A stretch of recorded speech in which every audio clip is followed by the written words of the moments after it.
بسم الله الرحمن الرحيم. ياسين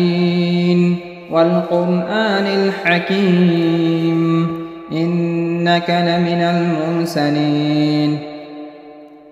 على صراط مستقيم تنزيل العزيز الرحيم لتنذر قوما ما أنذر آباؤهم فهم غافلون. لقد حق القول على أكثرهم فهم لا يؤمنون. إنا جعلنا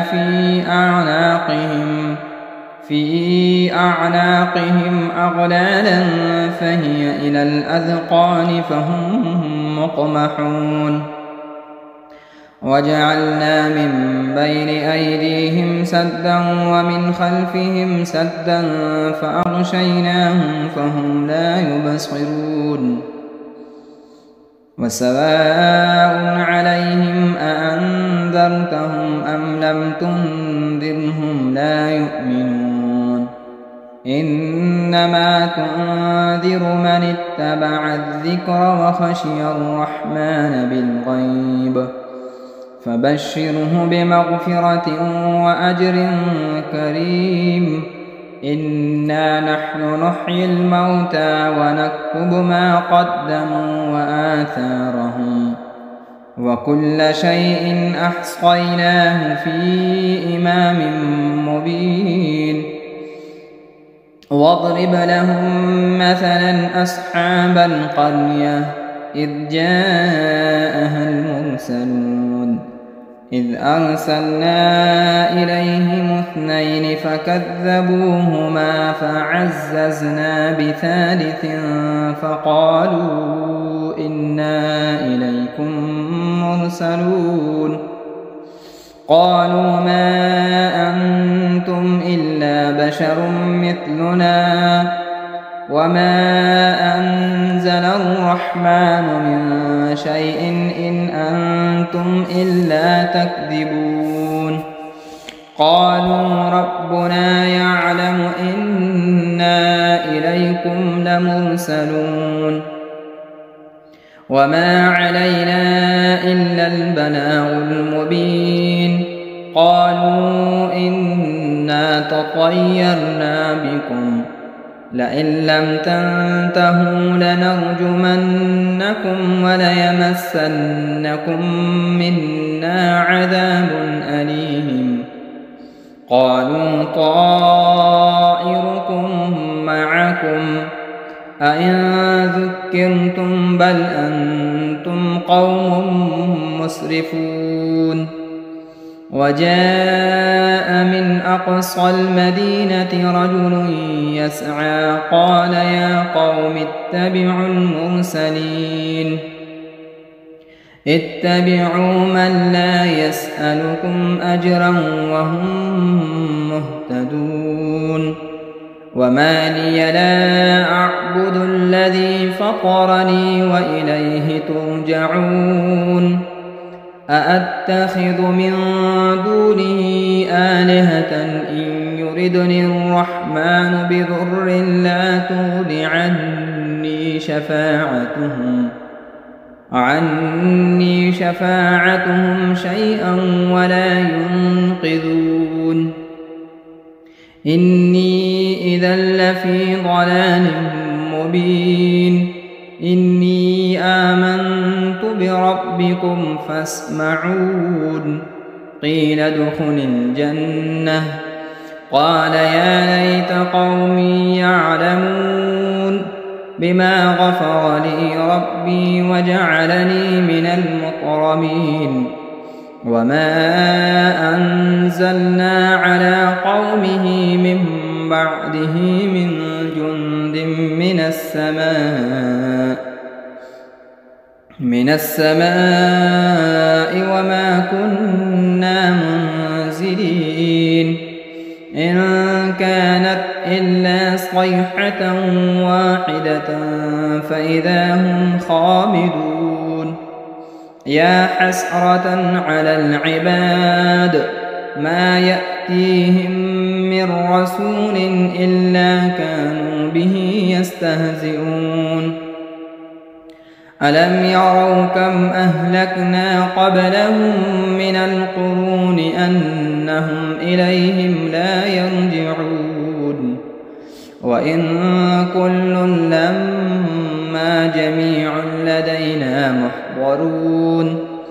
وآية لهم الأرض الميتة أحييناها وأخرجنا منها حبا فمنه يأكلون وجعلنا فيها جنات من نخيل وأعناب وفجرنا فيها من العيون ليأكلوا من ثمره وما عملته أيديهم أفلا يشكرون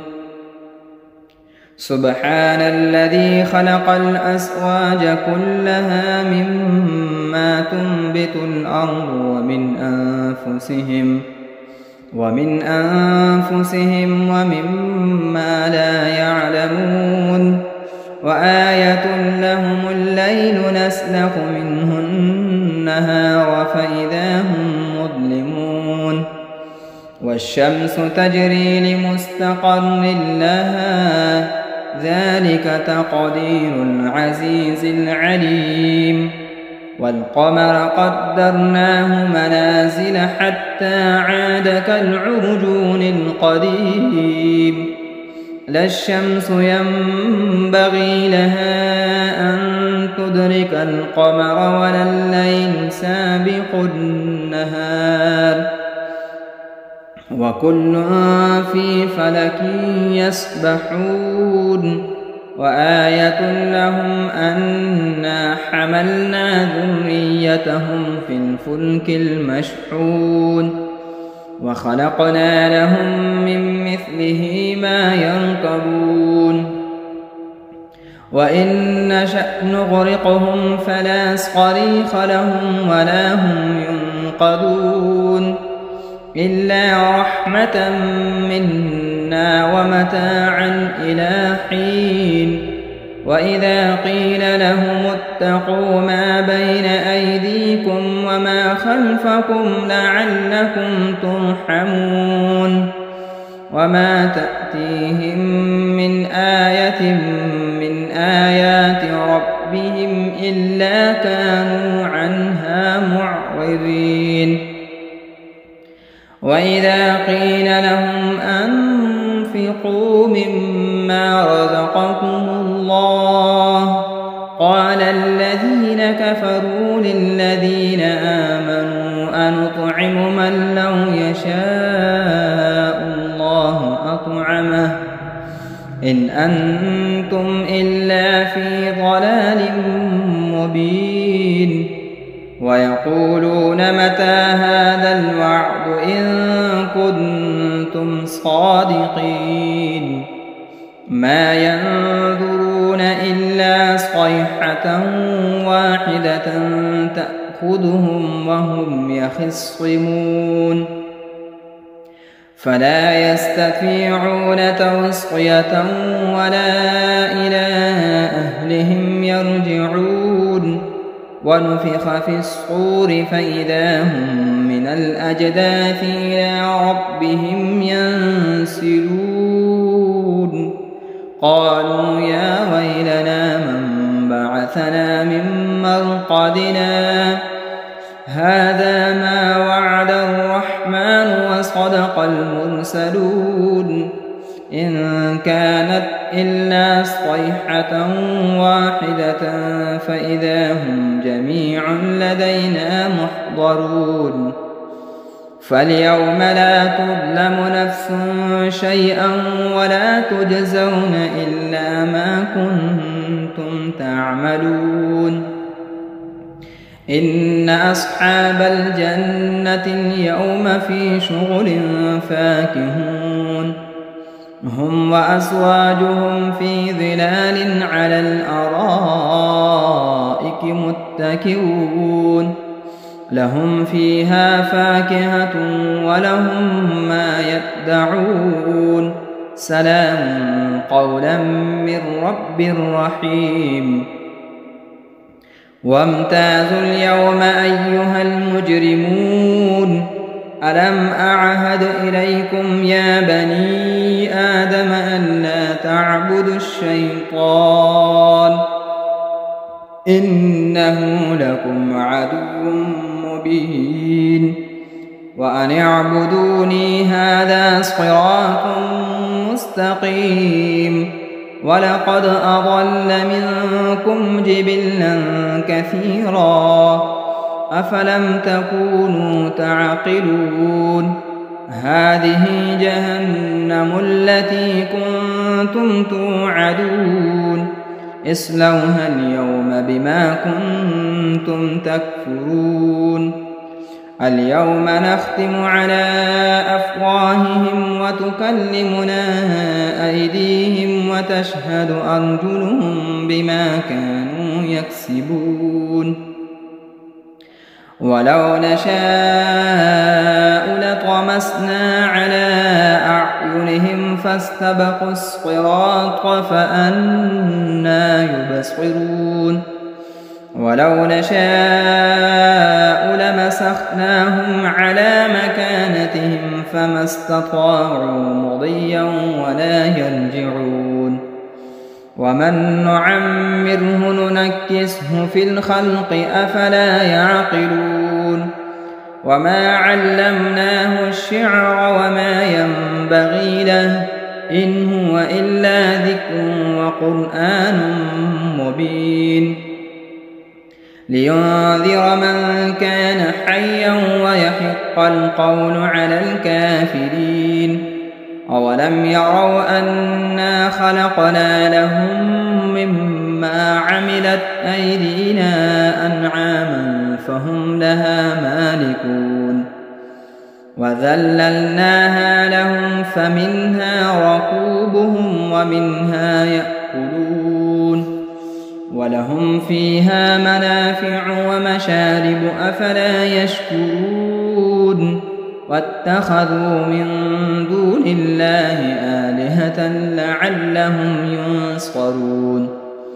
لا يستطيعون نصرهم وهم لهم جند محضرون فلا يحزنك قولهم إنا نعلم ما يسرون وما يعلنون أولم ير الإنسان أنا خلقناه من نطفة فإذا هو خصيم مبين وضرب لنا مثلا ونسي خلقه قال من يحيي العظام وهي رميم قل يحييها الذي أنشأها أول مرة وهو بكل خلق عليم الذي جعل لكم من الشجر الأخضر نارا فإذا أنتم منه توقدون أوليس الذي خلق السماوات والأرض بقادر على أن يخلق مثلهم بلى وهو الخلاق العليم إنما أمره إذا أراد شيئا أن يقول له كن فيكون فسبحان الذي بيده ملكوت كل شيء وإليه ترجعون بسم الله الرحمن الرحيم الرحمن علم القرآن خلق الإنسان علمه البيان الشمس والقمر بحسبان والنجم والشجر يسجدان والسماء رفعها ووضع الميزان ألا تطغوا في الميزان وأقيموا الوزن بالقسط ولا تخسروا الميزان والأرض وضعها للأنام فيها فاكهة والنخل ذات الأكمام والحب ذو العصف والريحان فبأي آلاء ربكما تكذبان خلق الإنسان من صلصال كالفخار وخلق الجان من مارج من نار فبأي آلاء ربكما تكذبان رب المشرقين ورب المغربين فبأي آلاء ربكما تكذبان مرج البحرين يلتقيان بينهما برزخ لا يبغيان فبأي آلاء ربكما تكذبان يخرج منهما اللؤلؤ والمرجان فبأي آلاء ربكما تكذبان وله الجوار المنشآت في البحر كالأعلام فبأي آلاء ربكما تكذبان كل من عليها فان ويبقى وجه ربك ذو الجلال والإكرام فبأي آلاء ربكما تكذبان يسأله من في السماوات والأرض كل يوم هو في شأن فبأي آلاء ربكما تكذبان سنفرغ لكم أيها الثقلان فبأي آلاء ربكما تكذبان يا معشر الجن والإنس إن استطعتم أن تنفذوا من أقطار السماوات والأرض فانفذوا لا تنفذون إلا بسلطان فبأي آلاء ربكما تكذبان يرسل عليكما شؤاد من نار ونحاس فلا تنتصران فبأي آلاء ربكما تكذبان فإذا انشقت السماء فكانت وردة كالدهان فبأي آلاء ربكما تكذبان فيومئذ لا يسأل عن ذنبه إنس ولا جان فبأي آلاء ربكما تكذبان يعرف المجرمون بسيماهم فيؤخذ بالنواصي والأقدام فبأي آلاء ربكما تكذبان هذه جهنم التي يكذب بها المجرمون يطوفون بينها وبين حميم آن فبأي آلاء ربكما تكذبان ولمن خاف مقام ربه جنتان فبأي آلاء ربكما تكذبان ذواتا أفنان فبأي آلاء ربكما تكذبان فيهما عينان تجريان فبأي آلاء ربكما تكذبان فيهما من كل فاكهة زوجان فبأي آلاء ربكما تكذبان متكئين على فرش بطائنها من استبرق وجنى الجنتين دان فبأي آلاء ربكما تكذبان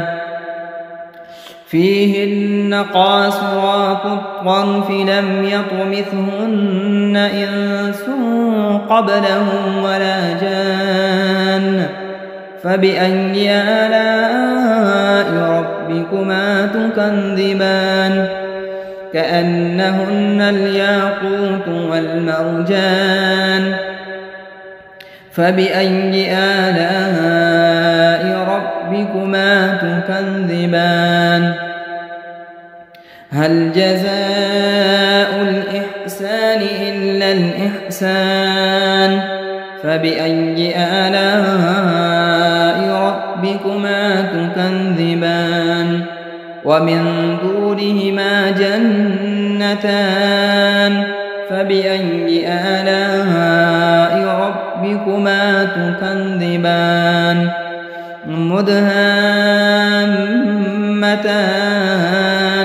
فبأي آلاء ربكما تكذبان فيهما عينان نضاختان فبأي آلاء ربكما تكذبان فيهما فاكهة ونخل ورمان فبأي آلاء ربكما تكذبان فيهن خيرات حسان فبأي آلاء ربكما تكذبان حور مقصورات في الخيام فبأي آلاء ربكما تكذبان لم يطمثهن إنس قبلهم ولا جان فبأي آلاء ربكما تكذبان متكئين على رفرف خضر وعبقري حسان فبأي آلاء ربكما تكذبان تبارك اسم ربك ذي الجلال والإكرام بسم الله الرحمن الرحيم إذا وقعت الواقعة ليس لوقعتها كاذبة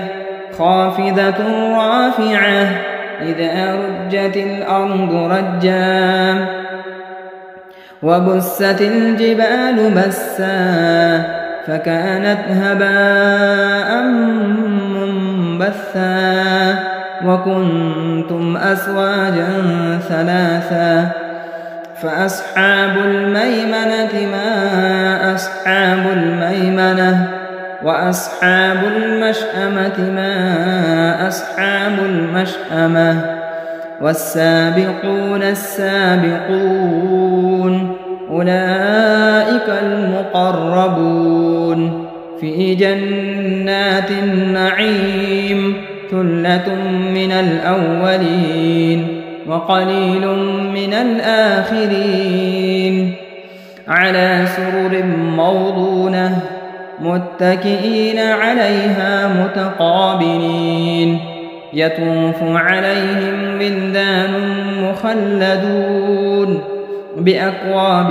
وأباريق وكأس من معين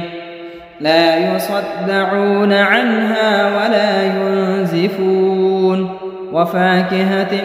مما يتخيرون ولحم طير مما يشتهون وحور عين كأمثال اللؤلؤ المكنون جزاء بما كانوا يعملون لا يسمعون فيها لغوا ولا تأثيما إلا قيلا سلاما سلاما وأصحاب اليمين ما أصحاب اليمين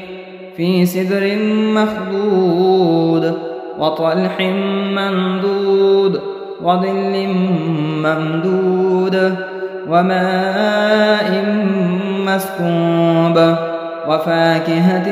كثيرة لا مقطوعة ولا ممنوعة وفرش مرفوعة إنا أنشأناهن إنشاء فجعلناهن أبكارا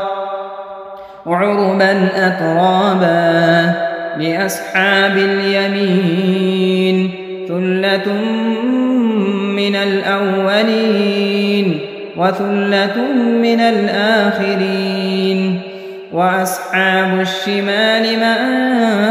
أصحاب الشمال في سموم وحميم وظل من يحموم لا بارد ولا كريم إنهم كانوا قبل ذلك مترفين وكانوا يصرون على الحنث العظيم وكانوا يقولون أئذا متنا وكنا ترابا وعظاما أئنا لمبعوثون أو آباؤنا الأولون قل إن الأولين والآخرين لمجموعون إلى ميقات يوم معلوم ثم إنكم أيها الضالون المكذبون لآكلون من شجر من زقوم فمالئون منها البطون فشاربون عليه من الحميم فشاربون شرب الهيم هذا نزلهم يوم الدين نحن خلقناكم فلولا تصدقون أفرأيتم ما تمنون أأنتم تخلقونه أم نحن الخالقون نحن قدرنا بينكم الموت وما نحن بمسبوقين على أن نبدل أمثالكم وننشئكم فيما لا تعلمون ولقد علمتم النشأة الأولى فلولا تذكرون أفرأيتم ما تحرثون أأنتم تزرعونه أم نحن الزارعون لو نشاء لجعلناه حطاما فظلتم تفكهون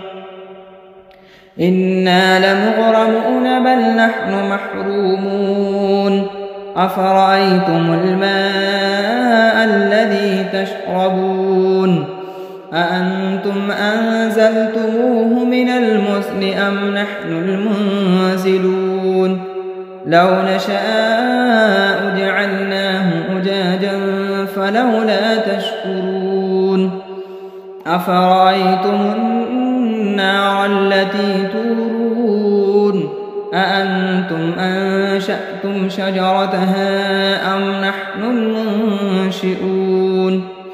نحن جعلناها تذكرة ومتاعا للمقوين فسبح باسم ربك العظيم فلا أقسم بمواقع النجوم وإنه لقسم لو تعلمون عظيم إنه لقرآن كريم في كتاب مكنون لا يمسه إلا المطهرون تنزيل من رب العالمين أفبهذا الحديث أنتم مدهنون وتجعلون رزقكم أنكم تكذبون فلولا إذا بلغت الحلقوم وأنتم حينئذ تنظرون ونحن أقرب إليه منكم ولكن لا تبصرون فلولا إن كنتم غير مدينين ترجعونها إن كنتم صادقين فأما إن كان من المقربين فروح وريحان وجنة نعيم وأما إن كان من أصحاب اليمين فسلام لك من أصحاب اليمين وأما إن كان من المكذبين الضالين فنزل من حميم وتصلية جحيم إن هذا لهو حق اليقين فسبح باسم ربك العظيم